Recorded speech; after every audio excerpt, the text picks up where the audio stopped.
Assalamualaikum Bu. Waalaikumsalam. Bu, saya mau nanya, ini ada juga dari titipan pertanyaan dari teman atau saudara saya, banyak sih yang mempertanyakan. Ya. Bagaimana cara melihat kalau orang tersebut banyak energi negatifnya dalam dirinya? Ya, kalau kasat mata ya susah dilihat. Iya. Cuman bisa dilihat dari kebiasaan. Kebiasaannya itu bergunjing, Iya. menyebar fitnah. Nah, terus dia marah-marah. Pokoknya nggak nyaman gitu Iya. kesehariannya itu. Ya misalnya Ana ketemu dengan orang nih yang bawaannya tuh rungsing aja. Ya bisa dipastikan itu penuh memori negatif, isinya memori negatif gitu. Oh, iya. Terus cara menyikapinya supaya energi negatif itu hilang gimana? Nyikapi dia. Nah, nyikapin orang itu maksudnya jadi misalkan biar kalau misalkan diri kita contohnya, diri kita kena ternyata kita banyak ciri-ciri itu dari energi negatif. Caranya supaya jadi lebih ke arah positif itu gimana caranya? Nyikapi dia dulu ya. Kalau orang yang penuh memori negatif kayak gitu, itu kan kebiasaan dia ya, yang numpuk setiap hari. Dia lakuin tanpa dia sadar, dia tuh udah sebenarnya merugikan orang lain. Dampaknya pasti gimana cara kita nyikapin, Oh iya. ya kan?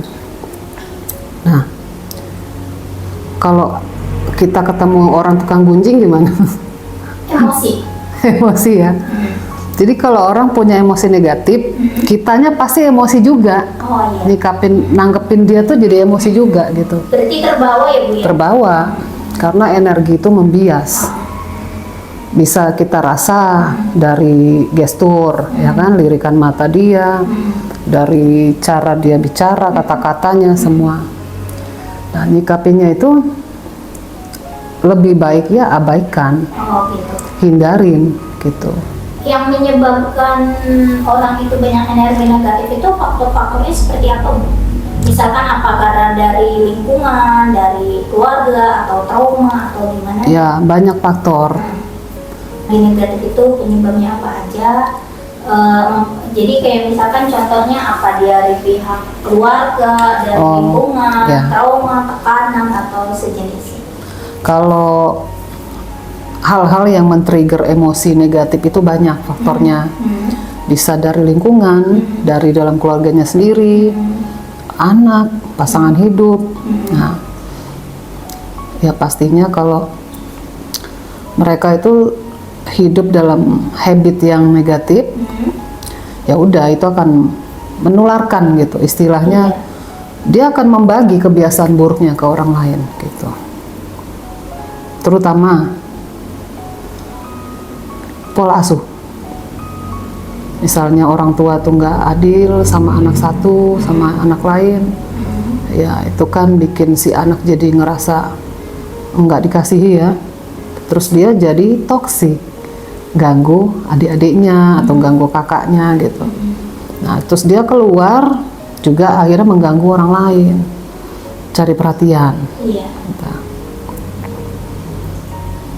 Kalau misalkan apa sih? Bagaimana cara lepas dari trauma? Ya kalau secara hipnoterapis tentunya di hipnoterapi ya. Nah, cuman ada cara mudah ya. Kalau ada sebagian orang tuh yang kurang yakin dengan hipnoterapi atau dengan ke pengobatan lainnya gitu yang bersifat kesehatan mental, dia bisa coba tahap awal tuh hindari dulu orang toksiknya. Oh gitu.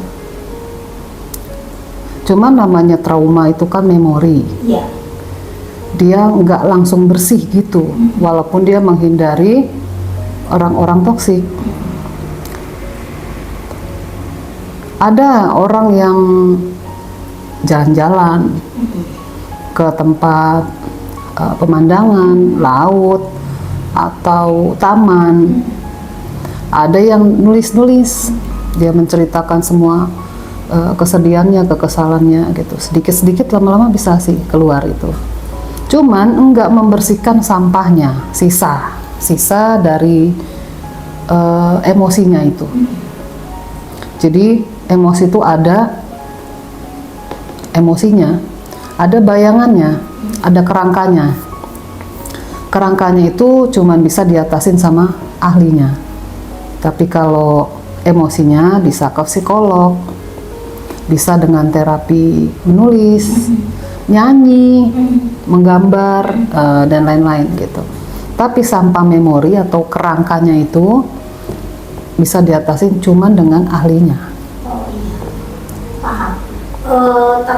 Kalau misalkan trauma itu udah tahap depresi belum ya, Bu? Belum. Masih yang di tekanan atau stresornya tinggi kalau trauma. Cuman dia ada banyak sangkutan dari bayangan-bayangan, kenangan-kenangan gitu. Kalau depresi kan dia udah tingkat lanjut.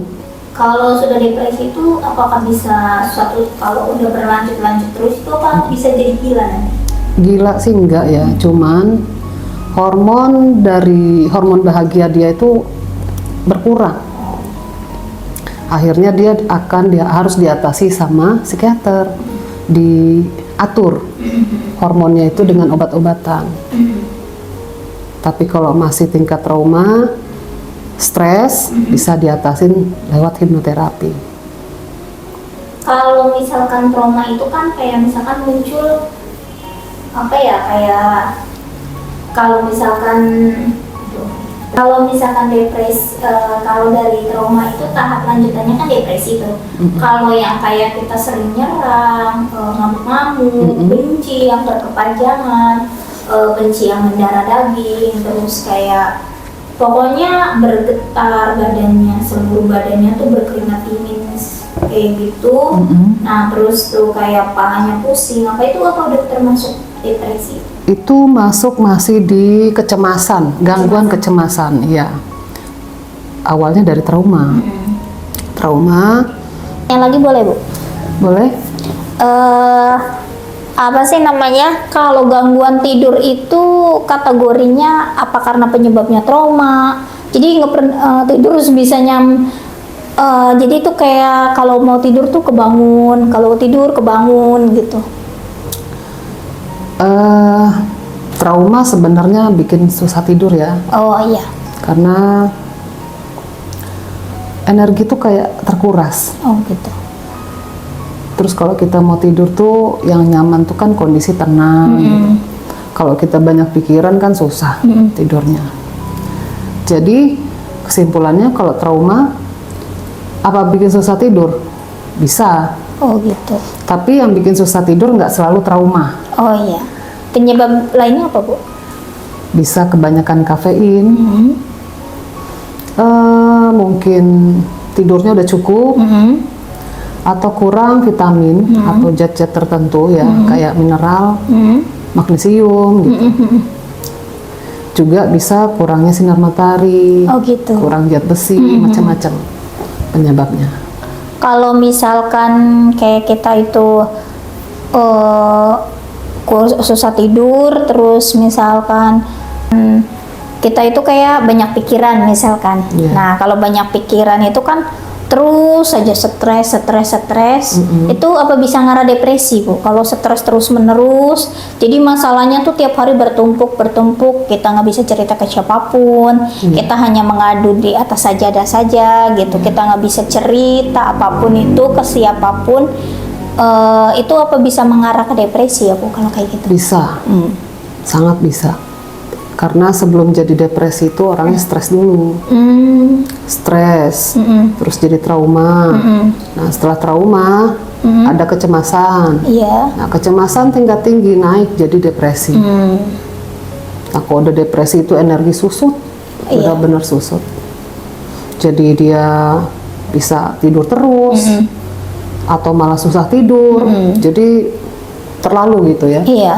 Antara ngantuk terus atau sama sekali nggak bisa tidur. Takut ketemu orang banyak.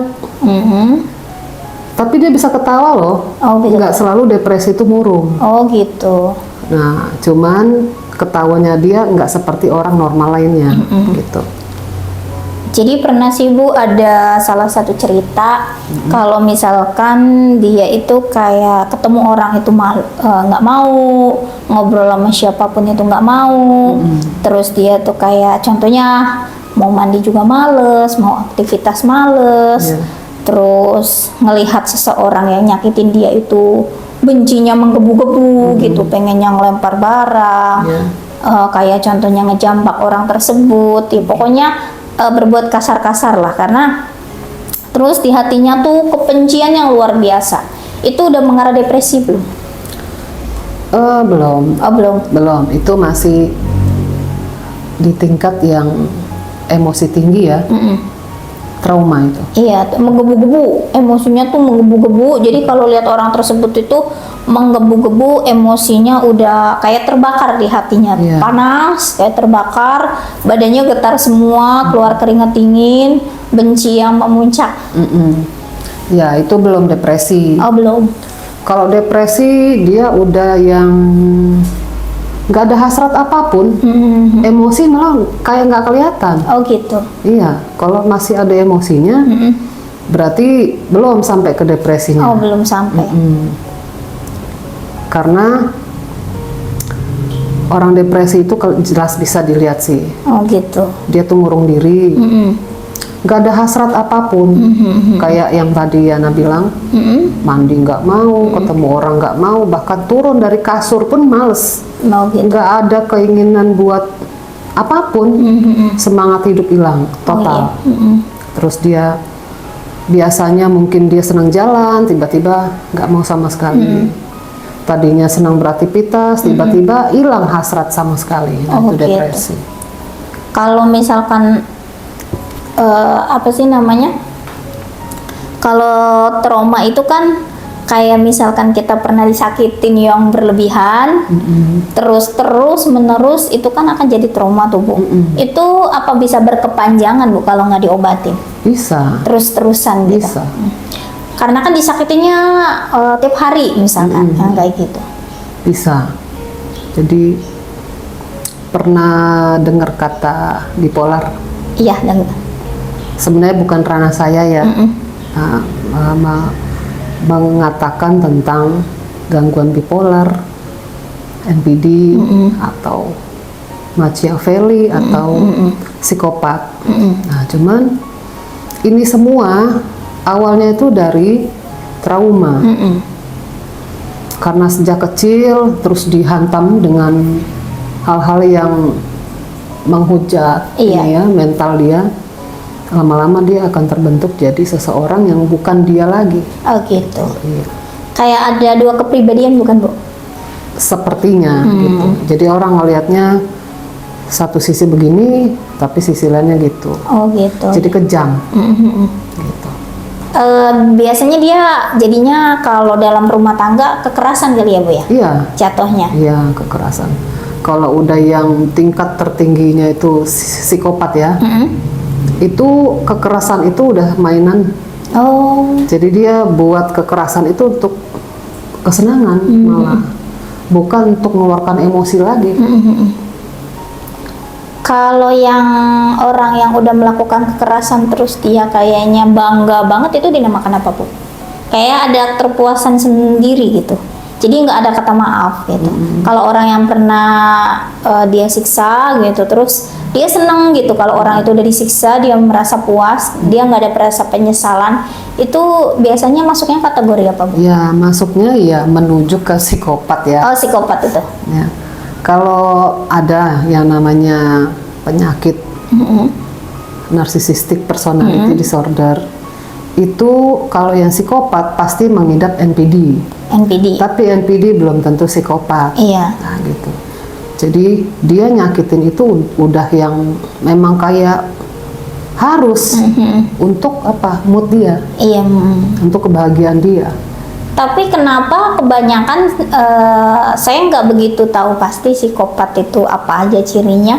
Tapi yang saya lihat kebanyakan kalau orang yang psikopat, kenapa dia itu mengatasnamakan cinta. Ya itu kamuflasenya. Kalau psikopat itu kan dia ada NPD-nya, ada narsisistiknya yang ngerasa dia superior. Iya. Ada juga dia memanipulasi. Dia juga seorang manipulator. Kalau psikopat. Jadi dia bisa tersenyum sambil mencincang. Oh iya paham. Nah itu jadi udah yang kayak orang nggak ada emosi gitu si psikopat ya. Iya. Tapi kalau yang masih NPD itu kebutuhan. Oh kebutuhan. Kebutuhan dia juga untuk menyakiti. Oh gitu. NPD sama psikopat lebih bahaya mana, Bu? Bahaya psikopat. Oh, kalau NPD masih tahap ya? Iya. Kalau psikopat kan ada NPD-nya. Oh, ada NPD-nya. Iya. Kalau Tapi NPD, kalau NPD belum tentu psikopat. kalau misalkan perselingkuhan, KDRT itu di bawah sadar kita tersimpan terus-menerus nggak, Bu? Iya. Tersimpan. Terngiang ya, Bu ya? Terngiang.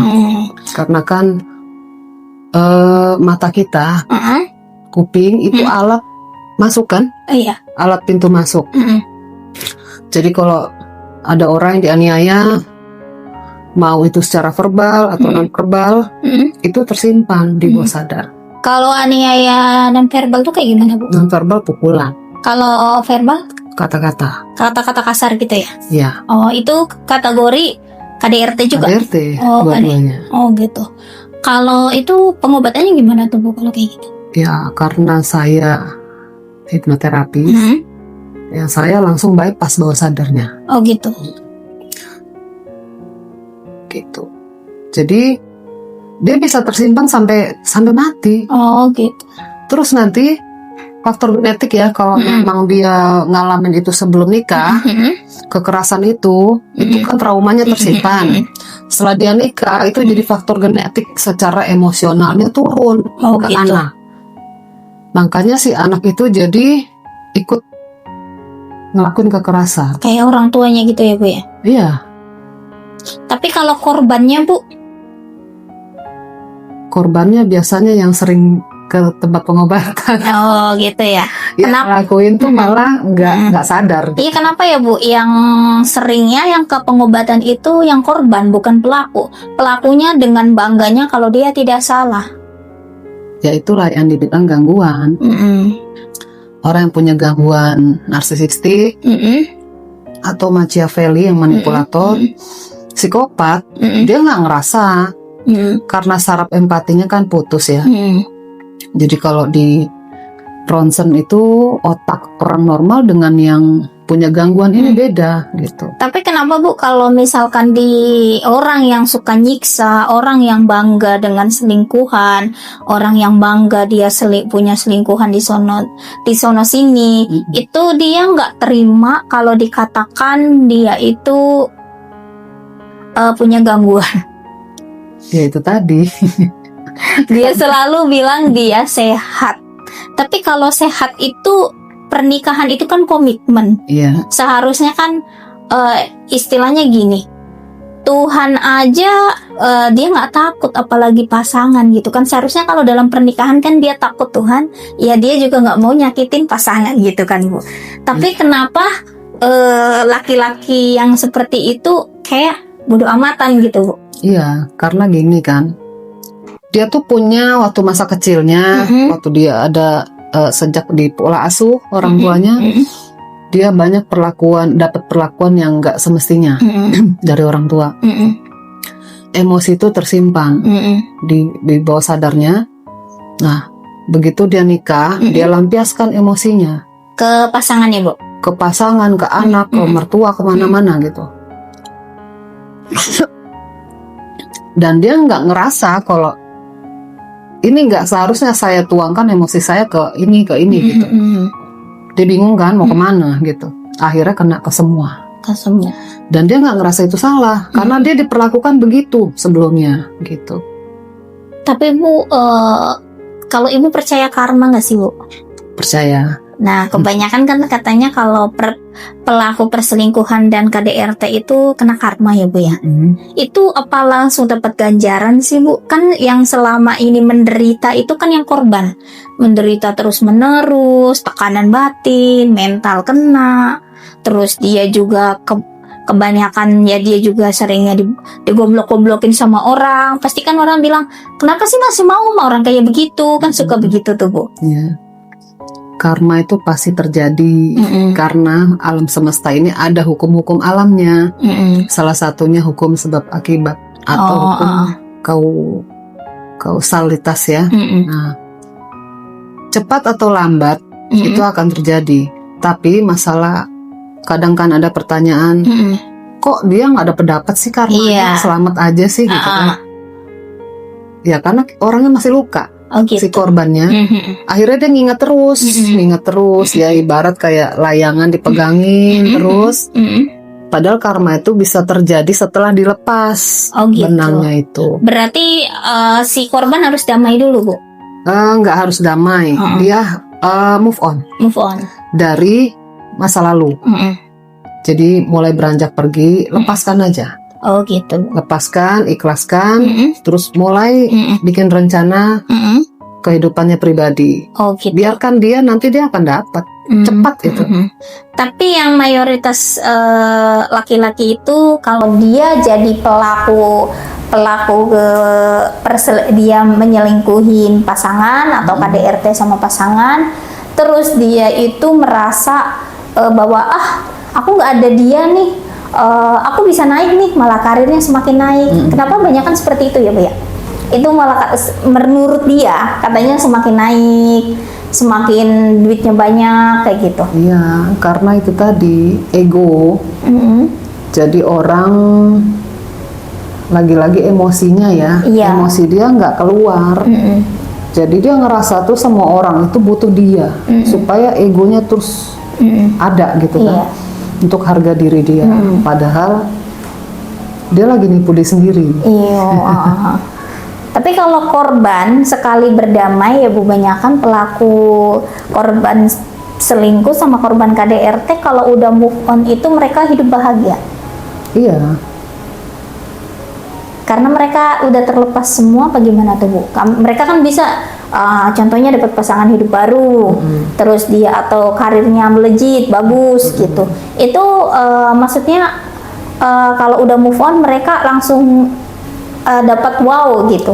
Ya, wow itu tergantung dari aksi. Gitu. Nah, jadi alam semesta ini juga terikat hukum. Namanya hukum the law of action. Jadi hukum yang dimana kita harus melakukan aksi. Gitu. Perubahan-perubahan. Perubahan hidup ya Bu ya. Jadi kita lepaskan masa lalu, terus kita bikin rencana ke depan, laksanakan. Nah, kemungkinan nanti ya bisa jauh lebih hebat dari yang sebelumnya. Kalau misalkan kita itu harus bisa move on, berarti kita harus keluar dari lingkungan seperti itu ya Bu ya. Benar. Lingkungan yang maksudnya kayak contohnya kita di lingkungannya tuh lingkungannya waktu sama suami yang tukang selingkuh misalkan, berarti kita harus keluar dari situ. Iya. Ya memang kan kadang berat ya. Iya. Ada yang harus dipikirkan kan, ada anak, ada mertua, ada ipar-ipar yang mungkin sayang. Iya. Yang kurang baik kan si suami misalnya, itu kan jadi pemberat ya. Iya benar. Sekarang ya pikirkan yang terbaik aja. Gitu. Masa depannya. Yang nggak bisa ditoleransikan kalau KDRT. Iya, KDRT. Perselingkuhan yang berulang kali, ya kan? Nah itu nggak bisa ditoleransi. Itu ambillah keputusan. Tapi kalau perselingkuhan kecil-kecilan yang mungkin disebabkan kita, kesalahan kita sendiri, mungkin kita perbaiki. Tapi nggak ada KDRT ya syaratnya. Karena KDRT itu merusak mental. Tapi sih Bu, kalau bagi aku kaum perempuan ya, bukan hanya kalau KDRT itu ngerusak mental lahir dan batin, tapi kalau perselingkuhan itu lebih parah juga sih menurut aku. Karena